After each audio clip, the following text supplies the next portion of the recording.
भज गोविंद भज गोविंद भज गोविंद। हरे कृष्णा। आज हम लोग सुनेंगे एक ऐसे विषय में जो हमारे प्रत्येक व्यक्ति के जीवन के साथ जुड़ा हुआ है। एक ऐसी कहानी हम लोग सुनेंगे जो श्रीमद् भागवतम में 11 स्कंद में वर्णन है कि अवधूत ब्राह्मण जिसका 24 गुरु थे, तो उन्होंने एक एक करके अपना वर्णन कर रहे कि कैसे मैं पहाड़ से स्थिरता का ज्ञान लिया, कबूतर से कुछ सीखे, सब प्राणियों से कुछ कुछ सीखे। तो एक ऐसे व्यक्तित्व के जीवन में वो आए कि पिंगला नाम की एक स्त्री थी जो बेस्सा थी। तो उनके जीवन में उन्होंने कैसे कृष्ण भक्ति को अपनाए और कैसे भगवान श्री कृष्ण को अपना जीवन का सर्वस्व मानकर पूर्ण रूप से अपने जीवन को डेडिकेट कर दिया भगवान कृष्ण के चरणों में। उन्हीं विषय में हम लोग थोड़ा चर्चा करेंगे। और ये जो पिंगला नाम की जो स्त्री है, जो बेस्सा है, वो पिंगला का जो अनुभव वो जो बता रहे हम सबको श्रीमद् भागवतम के माध्यम से, वो पिंगला की जैसी जीवन हम सब की है। इस संसार में जितने भी प्राणी जन्म ले चुका है, प्रत्येक व्यक्ति के जीवन इस पिंगला नाम की बेस्सा की तरह है, जो अंत में ठोकर खाकर कैसे भगवान की भक्ति करते हैं। इस विषय में हम लोग उसके बारे में थोड़ा श्रवण करेंगे। तो एक बार की बात है कि पिंगला अपने घर के बाहर दरवाजे में सज धज कर पूर्ण रूप से सुसज्जा, अपना एरोमेटिक कॉस्मेटिक सुंदर ड्रेस, ब्यूटीफुल जितना कुछ कॉस्मेटिक लगाना था चेहरे में, सुंदर वेशभूषा अप्सरा की तरह जो लोगों को अट्रैक्ट करे। उनका जीवन का लक्ष्य यही था कि मन, वचन, प्राण और अपने शरीर से अपने कस्टमर को खुश करना, क्योंकि कस्टमर आके उसको पैसा देते हैं और वैसा उनको अपना इंद्रिय तृप्ति करने के लिए अपने शरीर को अर्पण कर देते हैं। तो ऐसे करके उन्होंने अपनी पूरी जीवन, पापमय जीवन उन्होंने बिताया, जिसमें न जाने लाखों करोड़ों, कहने का अर्थ श्रीमद् भागवतम में वर्णन है इनुमेरेबल मतलब अनंत, अनेक लोगों के साथ उन्होंने किसी भेद विचार, नो डिस्क्रिमिनेशन, कोई विचार न करके बहुत लोगों के साथ उन्होंने यौन संग किया। तो पिंगला बाहर बैठी हुई है, ग्राहकों की प्रतीक्षा कर रहे कि कोई आएगा। तो सुबह से लेकर बैठी है रात के 12 बजे तक कि कोई आएगा उनके पास। तो सुबह वो बैठे बैठे लोगों को देख रहे, ओ ये व्यक्ति अभी आएगा मेरे पास, मुझे लगता है ये बहुत धनवान है, मुझे लगता है ये इसके पास कुछ धन है। चला गया। पिंगला बोले कि मैं जो सोचा वो बिल्कुल गलत। फिर एक लोग आया, एक्चुअली वो रास्ते में बैठे हुए हैं ना, मतलब अपने दरवाजे में, तो मेन रोड में लोग आ रहे जा रहे, तो उनकी भावना यही है कि वो उस रोड में जो लोग आर पार हो रहे, पिंगला का इच्छा है कि मेरे पास ही सभी अपनी इंद्रिय तृप्ति करने के लिए बहुत सारा रकम धन लेकर मेरे पास आ रहे हैं। तो पिंगला ऐसे सोच रही है, एक व्यक्ति आया चला गया, दूसरा व्यक्ति आया चला गया, इस तरह करके न जाने पूरे दिन में हजारों व्यक्ति उस रास्ते से गुजरे। उनका पहले से सुबह से ही भाव था कि मेरे पास कोई आएगा या मुझे समस्त उनका धन रुपया देंगे और मैं भी अपना जितना सौंदर्य, मेरे शरीर का हाव भाव मैं उसको देके प्रसन्न करूँगा उनको। ये भाव लेकर पिंगला दरवाजे पर बैठी हुई थी, सुबह से लेकर रात के 12 बजे तक, कि कोई तो आएगा। तो कहते हैं कि एक कहावत है, संस्कृत में एक श्लोक आता है कि आशा ही परमम दुखम, नैरासम परमम सुखम। जो पिंगला के जीवन में अवधूत ब्राह्मण अंत में इसका वर्णन करेंगे कि आशा ही हमारे जीवन का दुख का कारण है और निराशा ही हमारे जीवन का परम सुख है। जिन्होंने इस भौतिक जगत की गतिविधि, भौतिक जगत की इंद्रिय तृप्ति, भौतिक जगत की सुख रूपी आशा को त्याग कर दिया है और निराशा प्राप्त की अपने जीवन में, वही व्यक्ति भगवान कृष्ण को प्राप्त कर सकता है। तो सुबह से लेकर एक व्यक्ति जब बैठा हुआ है, इसका हम लोग अपना लाइफ का एक्सपीरियंस इस माध्यम से भी दे सकते हैं कि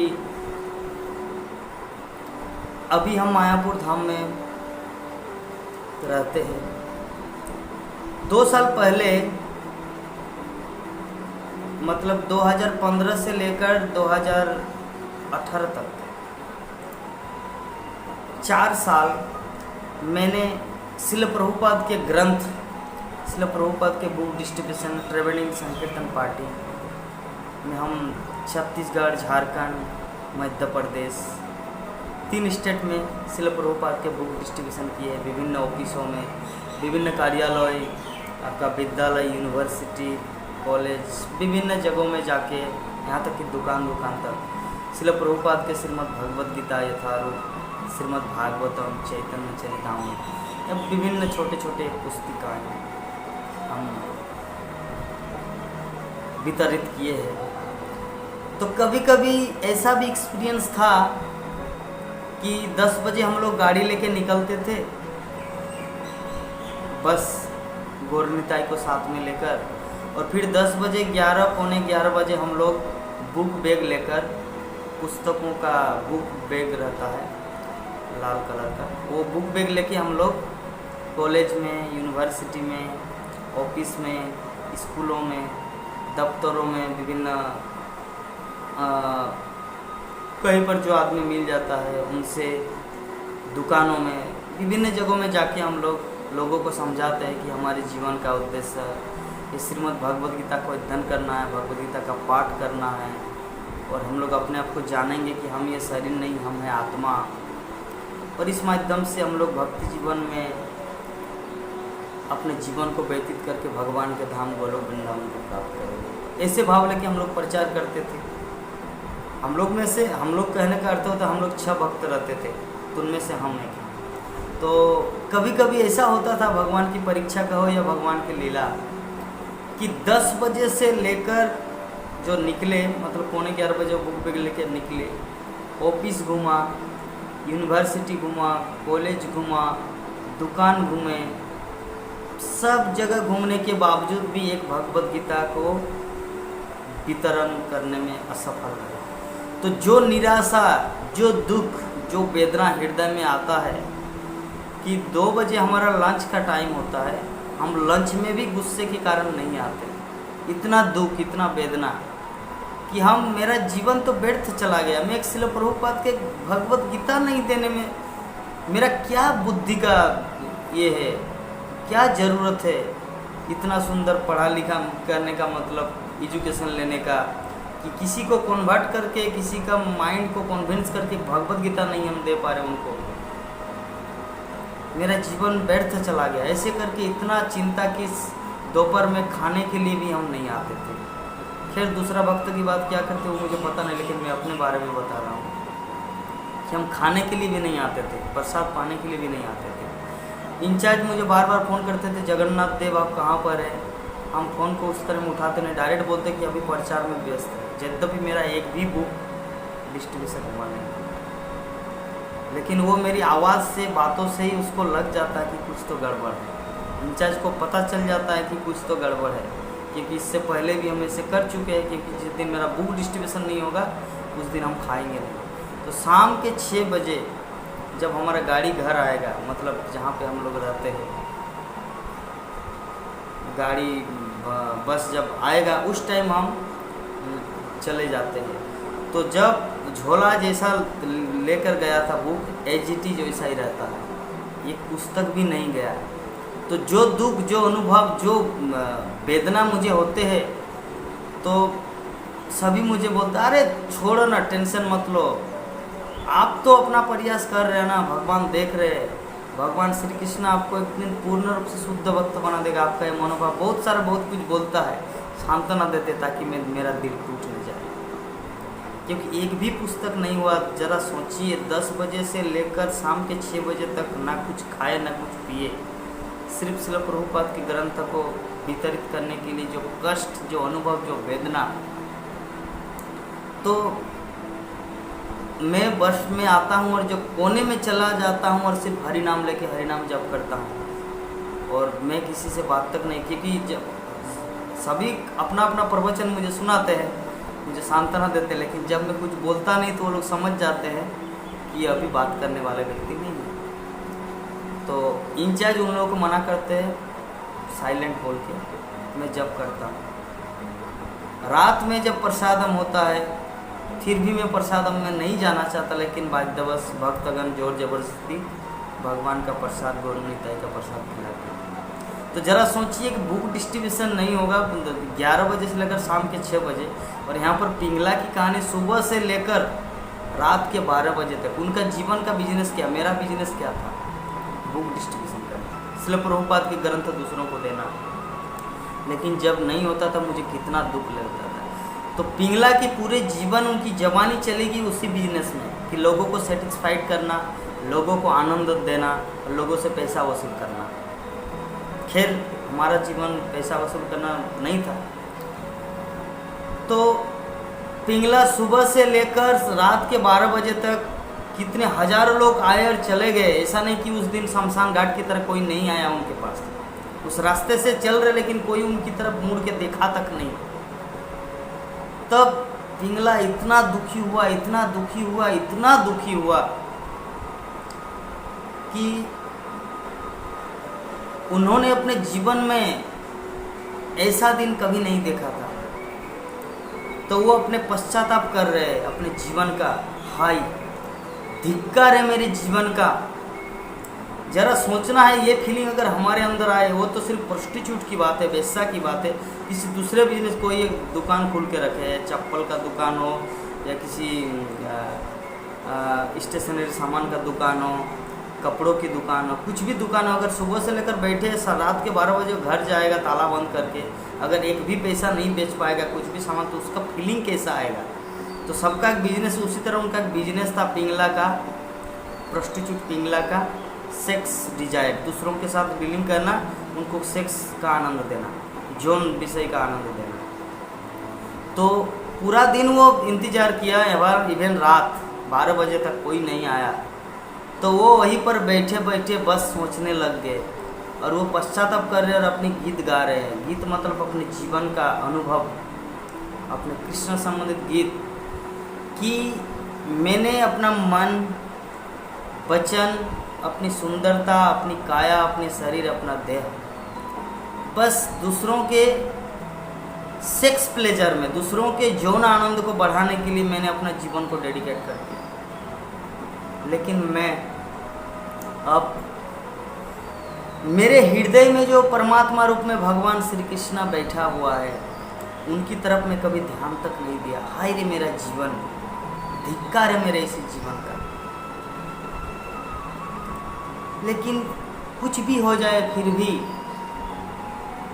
मुझे तो लगता है कि भगवान श्री कृष्ण मेरा जीवन का जितना कुछ कार्यकलाप देखे हैं, अगर उस पर विचार करेंगे तो शायद मुझे उनके दरवाजे में या उनके जगह में मुझे स्थान मिले, कोई गारंटी नहीं है। लेकिन फिर भी वो भक्त वत्सल भगवान है। मेरे अंदर वैराग्य की भावना, मेरे अंदर जो निराशा, वो मुझे ठुकराए या मुझे अपनाए, लेकिन मेरा तो एकमात्र वही परमेश्वर भगवान श्री कृष्ण को मैं भजना करूं। मेरा बाकी जीवन मैं उसी की सेवा में लगा दूँ, क्योंकि जिन्होंने मुझे सब कुछ प्रदान कर रहे हैं, इस धरती बनाया, आकाश बनाए, जल बनाए, ऑक्सीजन बनाए, मुझे प्रोवाइड करने के लिए जितना कुछ ज़रूरत है सब कुछ मुझे दे रहे हैं, और उनकी तरफ मैं देखता तक नहीं। वो भी तो एक आस लगा के बैठा हुआ है परमात्मा रूप में कि कभी भी मुझसे ये प्रेम करे, लेकिन मैं उनकी तरफ देखता तक नहीं। अतः आज से मैं अपना जीवन उनकी सेवा में लगा दूँगी। मैं उनकी भक्ति करना चाहता हूँ।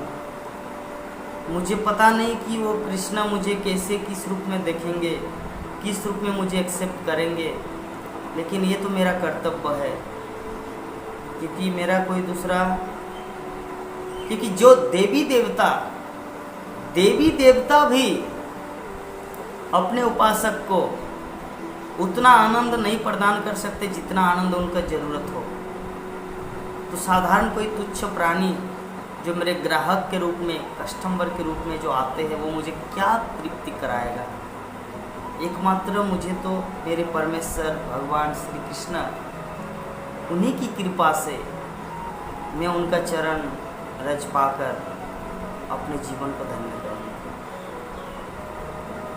इस तरह वैसा पिंगला ने अपना जो अनुभव बताया, तो यही अनुभव हमारे जिंदगी में है। प्रत्येक प्राणी इस जगत में जिन्होंने भी जन्म लिया है, प्रत्येक प्राणी के जीवन में इस तरह पिंगला की तरह अनुभव होना चाहिए। जब हम लोग बचपन में छोटे बच्चे के रूप में रहते हैं, कितना कष्ट उठाना पड़ता है, स्कूल जाना नहीं चाहते फिर भी जाना पड़ता है। जब स्कूल जीवन से कॉलेज लाइफ में आते हैं, हम लोग व्यवसायिक में आते हैं, प्रोफेशनल में आते हैं, कैसे रोजी रोटी कमाने के लिए कुछ धंधा करना पड़ेगा या कुछ काम करना पड़ेगा, उसके लिए चिंता होता है। फिर परिवार, बच्चा, शादी होती है, उसके बाद बच्चा होता है, उनके लिए टेंशन, उसके लिए चिंता, उसको कैसे प्रोवाइड करेंगे, उसको कैसे पढ़ाएंगे लिखाएंगे, फिर उसको फिर शादी करवाएंगे।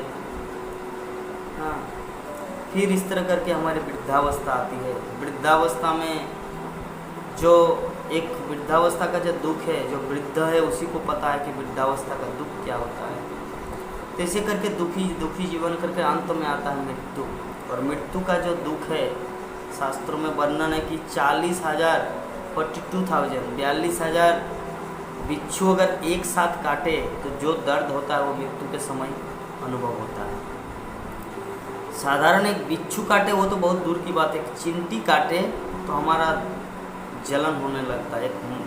एक मस्कीटो, एक मच्छर अगर काटता तो कितना ये होता है, हम लोग तुरंत उसे मार देते थे। मच्छर से कई ज़्यादा गुना घातक या विषधर है बिच्छू। और उस तरह एक नहीं, दो नहीं, तीन नहीं, चार नहीं, 40,000 42,000 बिच्छू एक साथ काटने में जो दुख अनुभव होता है वो दुख होता है मृत्यु के समय। इस तरह हम लोग प्रत्येक व्यक्ति अपने जीवन में देखते हैं कि ऐसे करके सिर्फ दुखी मिलता है।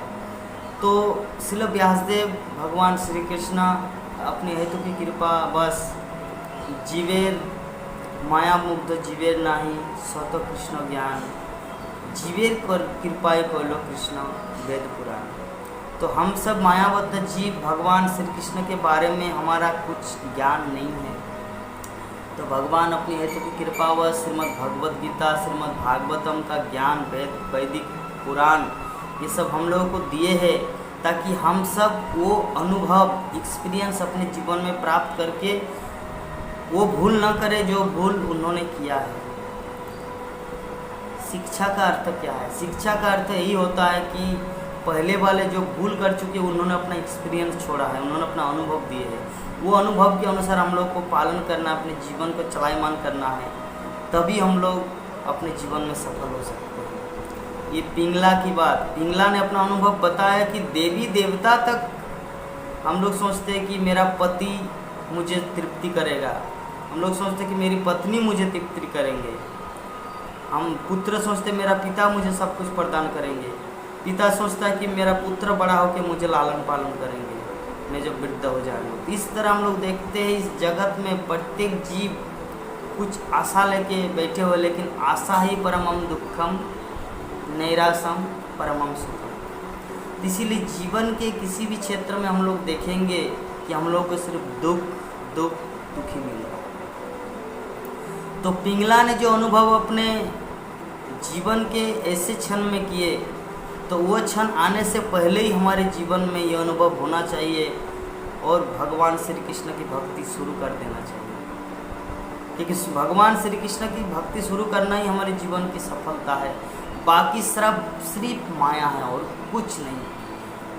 ये नग्न सत्य, नग्न इस जगत की बुद्धि का वास्तविक ज्ञान का वास्तविक अर्थ है। श्रील प्रभुपाद मुकुंदमाला स्तोत्र के तात्पर्य में एक कलम लिखे हैं। श्रील प्रभुपाद वर्णन करते हैं कि ज्ञान का वास्तविक अर्थ होता है इस भौतिक जगत, ये माइक जगत की नग्न सत्य को समझना। तो ये नग्न सत्य यही है कि इस संसार में सिर्फ दुख है और कुछ नहीं। तो इसीलिए हम लोग अनुभव हो सकता अभी अनुभव नहीं भी हुए, तो हम लोग जो अनुभव कर चुके उस अनुभव व्यक्ति के पास जाकर, जो श्रीमद् भागवतम में अनुभव गम्य ग्रंथ है, वो श्रीमद् भागवतम को अध्ययन करके हम लोग अपने जीवन में अनुभव प्राप्त करके भगवान श्री कृष्ण की भक्ति शुरू कर दे। यही हमारे जीवन का अंतिम सार है। अन्यथा सिर्फ रो के जीवन बिताना पड़ेगा अंतिम समय में। एबे ना भोजिले जसोदा सुतो चरों में पड़ी गई लाज। अभी अगर हम लोग भगवान की भक्ति नहीं करेंगे, कृष्ण की भजना नहीं करेंगे, तो अंत में हम लोगों को शर्म, हया, लज्जा का पात्र बनना पड़ेगा। इसलिए हम सबको अपनी बुद्धि विवेक को विचार करके कृष्ण भक्ति के पथ में अपने जीवन को डेडिकेट कर देना है और भगवान श्री कृष्ण को ही अपना सर्वस्व मान के अपने जीवन को धन्य करना है, अपने जीवन को सफल करना है। यही श्रील प्रभुपाद की इस्कॉन स्थापना करने का उद्देश्य, श्रीमद् भागवतम की तात्पर्य देने, श्रील व्यासदेव का भागवतम रचना करने का उद्देश्य कि हम लोग इस चीज़ को समझें, वास्तविकता को समझें और भगवान कृष्ण की भक्ति करें। अन्यथा जितना भी हम लोग प्रयास करें, बस मृग मरीचिका में भटकते रहेंगे, दुख पाते रहेंगे, भटकते रहेंगे। एकमात्र भगवान कृष्ण की भक्ति हमारे उस मरुस्थल में, रेगिस्तान में, मृग मरीचिका में अमृत समान, अमृत जैसे पानी, जल का प्यास जो हमें मिलेगा तो हमारा प्यास बुझेगा। अन्यथा हमारी जो प्यास, इस जगत में हम लोग कितने भी लोगों से अपना संबंध बनाए। विद्यापति बोलते हैं कि संसार जीवन में या फैमिली लाइफ में, परिवार लाइफ में जो हम लोग को आनंद मिलता है, पुत्र, पत्नी, बच्ची, माता पिता, भाई, बंधु, बहन, जितने सारे फैमिली मेम्बर से जो हम लोग को आनंद मिलता है, ये मृग मरीचिका मरुस्थल में एक बूंद पानी जैसा। मरुस्थल में जब हम लोग चलते हैं, मरुस्थल में जो तप्त बालू या सूर्य की किरण जो तप्त, वहाँ पे तो बाल्टी ड्राम पानी हम लोग को चाहिए, सागर का जैसा पानी चाहिए। लेकिन वहाँ पे एक गिलास भी पानी नहीं मिलता। अगर मिलता तो एक बूंद, अगर सौभाग्यवश किसी को मिल जाए, जस्ट गिव एग्जाम्पल, अगर किसी को एक बूंद पानी मिल भी जाए तो उसका वैल्यू क्या है, मूल्य क्या है। तो पारिवारिक जीवन का जो आनंद है वो समुद्र, इस मरुस्थल रूपी जीवन में एक बूंद पानी के जैसा है। एक बूंद पानी से हमारे जीवन में तृप्ति संभव नहीं है। इसीलिए हम सबको कृष्ण भक्ति के पथ, समुद्र रूपी सुंदर अमृतमयी जल को अपने जीवन में पीकर अपने आप को तृप्त करके भगवान श्री कृष्ण के पास, भगवत धाम गोलोक वृंदावन को लौट सकते। हरे कृष्णा कृष्णा कृष्णा हरे हरे, हरे राम राम राम हरे हरे। जय जगत गुरु श्रील प्रभुपाद की जय।